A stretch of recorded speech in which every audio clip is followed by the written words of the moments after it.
Selamat pagi para penambah para yang Indonesia.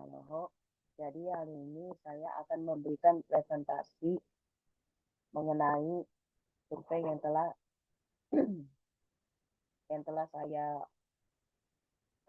berikan beberapa hari yang lalu.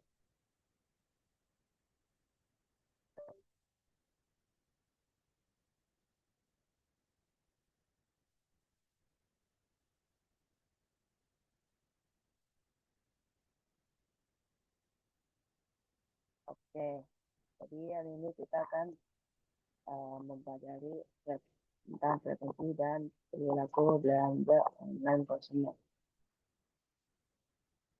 Untuk introduction ini, sebagai pembeli kita pasti pernah membeli produk vakum dari ya di HP. Di daerah digital ini, uh, e-commerce itu telah menjadi bagian internal dari kehidupan kita sehari-hari. Karena apa?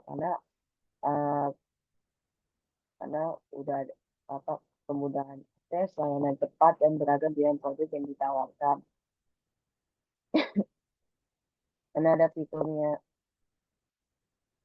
karena uh, karena ada fitur yang tadi sudah disebutkan, yaitu kemudahan akses, layanan cepat, dan beragam pilihan produk. Jadi, hmm, platform dari ini telah mengubah cara konsumen berbelanja dan membuat keputusan pembelian secara drastis. Jadi, karena teknologi semakin berkembang pesat dari waktu ke waktu, belajar perilaku konsumen ini menjadi penting karena memberikan wawasan tentang bagaimana konsumen mencari, membeli, menggunakan, dan mengevaluasi produk. Nah, jadi, tuh, eh, jadi untuk metodologi penelitiannya itu saya ambil dari 15 pertanyaan yang mencakup aspek demografi, frekuensi belanja daring, platform yang digunakan, serta potensi dan kepercayaan dalam perdagangan elektronik. Jenis pertanyaannya itu ada pilihan ganda, salah penilaian, dan jawaban kita. Target audiens itu adalah remaja dan orang dewasa dari semua latar belakang dan menekan usia yang berbelanja. Ini itu sebanyak 17 tanggapan dikumpulkan dan akan untuk mengidentifikasi tren dan pola perilaku konsumen. Jadi saya akan memperlihatkan hasil surveinya. Perilaku umum belanja. Nah, untuk survei ini paling banyak itu jarang. Jarang banget orang berbelanja online. Kalau dari platform atau aplikasi yang biasanya mereka pakai itu Shopee. Ya karena Shopee banyak iklannya dan banyak promonya. Terutama yang 12. Okay, next. Nah, ini kebanyakan itu mereka menggunakan HP karena bisa dipakai di mana aja dan mudah dibawa. Next. Dan ini rekomendasi konsumen. Jadi rekomendasi yang paling menurut saya, maksudnya saya dan teman-teman yang lain yang sumber yang paling terpercaya itu adalah dari ulasan online sama teman atau keluarga. Next. Metode pembayaran yang biasa mereka gunakan itu hmm, dari OVO, dompet digital, OVO, GoPay, dan lain-lain. Dan habis itu biasanya di bank kayak BCA. Karena saya paling sering lihatnya BCA.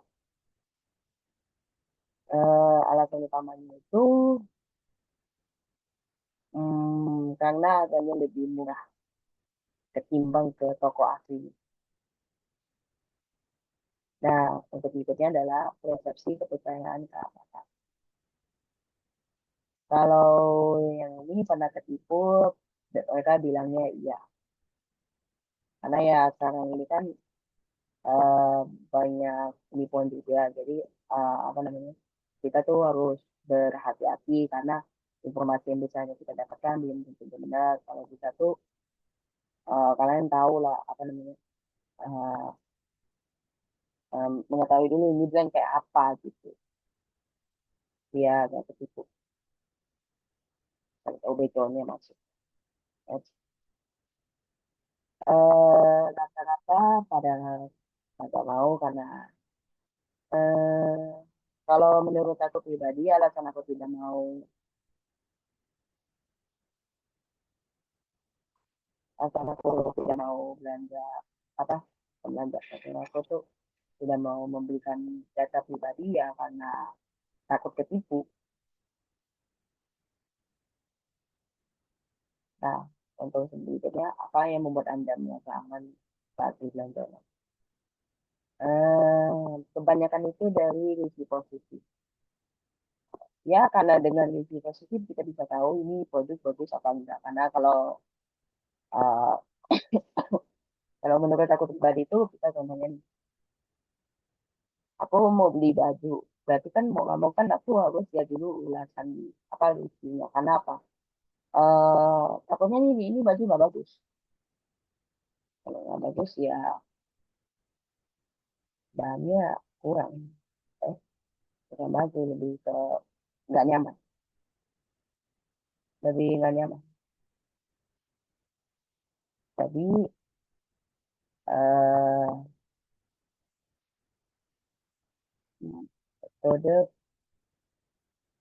metode pemilihan itu satu berbelanja dengan cara sebagian besar pembeli itu menggunakan cara pintar untuk belanja dan eh, lebih banyak menggunakan aplikasi itu karena kenyamanan dan fungsionalitas yang ditawarkan. Hal ini menunjukkan bahwa bisnis harus fokus menggunakan situs web yang ramah dan eh, melayani segmen konsumen yang terus bertambah, yang lebih suka berbelanja lewat platform mereka. Jadi media sosial itu juga mendorong ketika Instagram, Facebook, TikTok itu kan semakin menjadi saluran bagi penjual, terutama di kalangan konsumen. Gensi dan milenial Indonesia sangat aktif di hanya TikTok, Snap, Shopee, dan sosial media. Jadi media sosial itu lebih dari sekedar kayak promosi kayak itu tuh bisa hmm, gimana ya aku ngejelasin. Eh, eh, Kalau misalnya nih kamu mau beli sesuatu eh, kayak makanan gitu, tapi daerahnya jauh jadi ya satunya ya lumayan jadi bisa dibilang itu buat orang yang malas jalan kaki bisa lah macam itu di depannya malah ke toko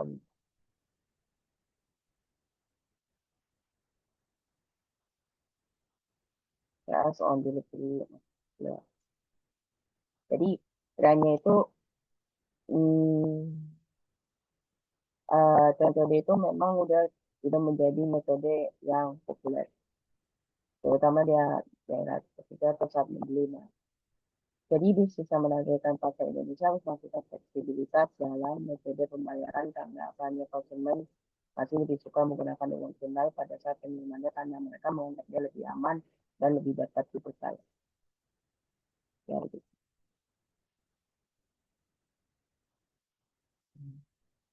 Jadi, eh,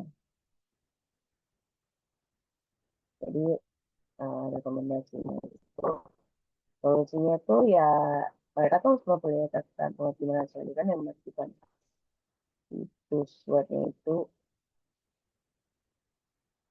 dan aplikasi mereka memberikan pengalaman pengadaan cepat dan nyaman. Ini juga termasuk bisa responsif dan lebih mudah halaman pemuatan cepat, dan integrasi pembayaran. Contohnya Shopee itu dia telah mengoptimalkan aplikasi penggunaan yang mudah digunakan, mendukung transaksi cepat, dan menawarkan fitur khusus darurat seperti diskon dan pembayaran juga. Jadi untuk memenuhi preferensi konsumen yang berbeda, bisnis itu harus menawarkan metode pembayaran seperti dompet digital, tertugas, dan pembayaran tanpa pengantar aksesoris. Dan menawarkan opsi pembayaran fleksibel seperti beli sekarang, bayar nanti, dapat meningkatkan tingkat konversi dan menarik lebih banyak pelanggan. Jadi konklusinya itu mayoritas konsumen Indonesia itu belanja lewat ponsel. Ya, yang artinya platform e-commerce harus sama kita contoh Shopee dan Tokopedia punya uh, aplikasi mobile yang cepat dan mudah digunakan. Jadi bisa dibilang itu karena dunia digital itu makin ketat dan produknya beragam karena belum tentu juga itu produk di tentu juga tuh produk di ada di toko lain. Misal contohnya gini deh, kamu ke toko A, kamu mau beli baju, tapi sayangnya nggak ada. Jadi ya daripada kamu bolak-balik harus nunggu lagi, jadi mendingan belanja lewat ponsel sih. Tapi tetap harus hati-hati karena ya apa yang di sosial media benar, maksudnya itu di sini itu kayak lihat lihat reviewnya dulu deh daripada nanti kamu kena tipu.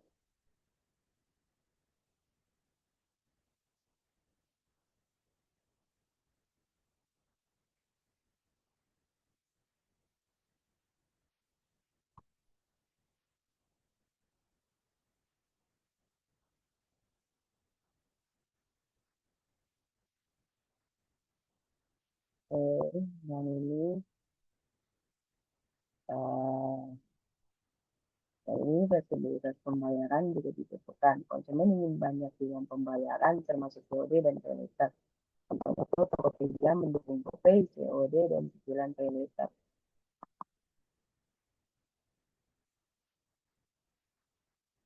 Kalau referensi itu, semua data yang saya kumpulkan berdasarkan dari survei yang saya bikin. Eh, eh, Terima kasih banyak karena terima kasih banyak karena telah mendengarkan presentasi saya. Maaf kalau suara saya bermasalah karena saya lagi sakit. Thank you.